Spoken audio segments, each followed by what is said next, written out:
Hook. You ever have one of those neighbors of the type who thinks the entire neighborhood is their personal kingdom, the kind who walks around with a clipboard, snapping pictures of trash cans left out too long, or measuring the grass like they're some self-appointed sheriff of the block? Well, ours was named Karen, and let me tell you, a broken bar when she tried to ruin my wife's reputation by reporting her for impersonating an officer. She had no idea she was walking straight into the biggest humiliation of her life, because what she didn't know was that my wife wasn't pretending as she really carried a federal badge. It all started on a Saturday morning, the kind where the sun is warm, the breeze is soft, and you just want to enjoy the peace of your own home. My wife, Emily, and I were finally having a calm weekend after her long weeks of late-night shifts. She works for a federal agency, and something she doesn't brag about, because it's not just a job, it's a responsibility. She protects people. She's trained to handle emergencies most of us can't even imagine. But that morning, all she wanted was to drink coffee in peace on our porch. Then came Karen. Karen wasn't just any neighbor, she was the Hope resident. She had that kind of tight smile that never reached her eyes and a walk that screamed authority she didn't have. We'd already had run-ins before, notes about the paint color on our mailbox,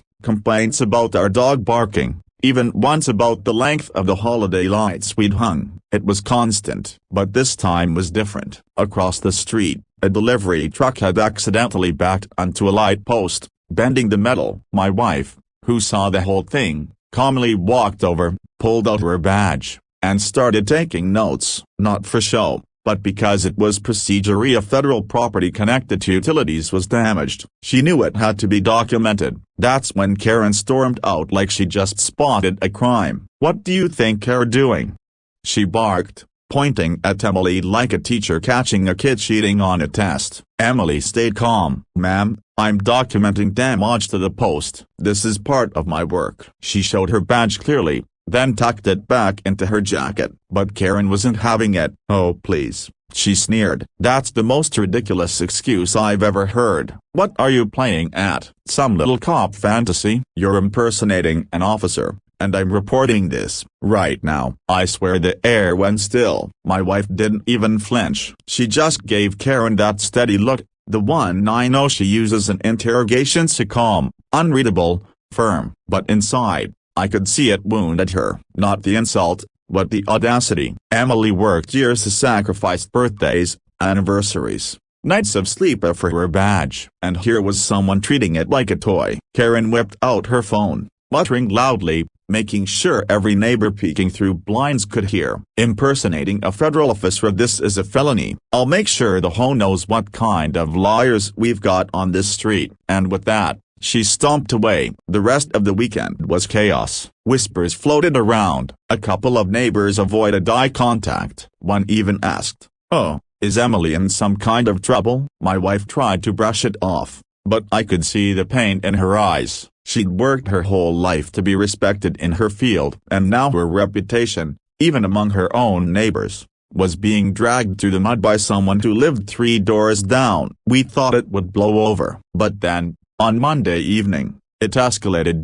The hoe had called a special emergency meeting. Karen strutted at the head of the room like she was chairing Congress. Every seat in the clubhouse was filled, neighbors buzzing with curiosity. I sat beside Emily, my chest tight with anger, while Karen cleared her throat dramatically. "Ladies and gentlemen," she began, holding up a printed complaint form like it was a holy decree, "we have a serious issue. One of our neighbors has been falsely portraying themselves as a federal officer. This is not only embarrassing to our community, it is illegal, and I, as your Hope president, will not tolerate it." Whispers rippled through the crowd. I felt Emily's hand twitch slightly in mine, but she stayed quiet, calm, professional. Karen pointed right at her. "Emily, care to explain your little costume act the other day?" The room went silent. My wife stood, slow and steady. Her voice was calm, but it carried. "First, let me make this very clear. I do not impersonate officers. I am an officer. I have served this country faithfully for years,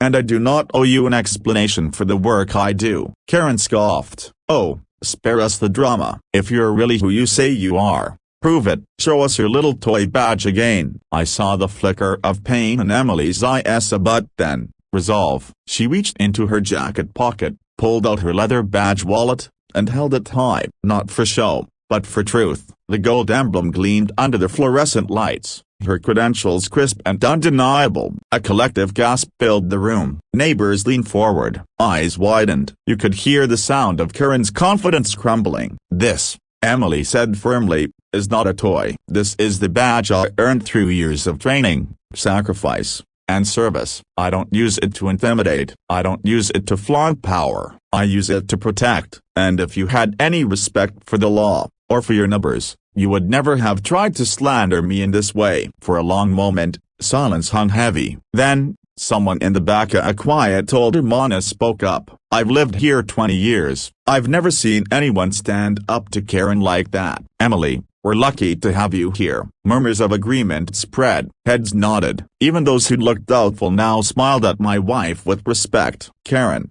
red-faced, stammered, Well, this doesn't change the fact that you a broken bar, but her words died in her throat. The power she'd held over the neighborhood, the control through intimidation and gossip, was gone in a flash. Emily simply looked at her, then turned to the room. "I don't expect admiration. I don't expect applause, but I do expect honesty, respect, and fairness in the place I call home. That's all." The meeting ended with Karen storming out, humiliated. But the atmosphere had changed forever. Neighbors came up to shake Emily's hand, to thank her, even to apologize for doubting her. That night, when we got home, Emily finally let out a breath she'd been holding for days. "I just wanted them to know the truth," she whispered. I hugged her tight. "Now they do." And so does Karen. And from that day forward, the HOA president kept her distance. She still walked around with her clipboard, but whenever she passed our house, she didn't even dare to make eye contact. My final message for viewers: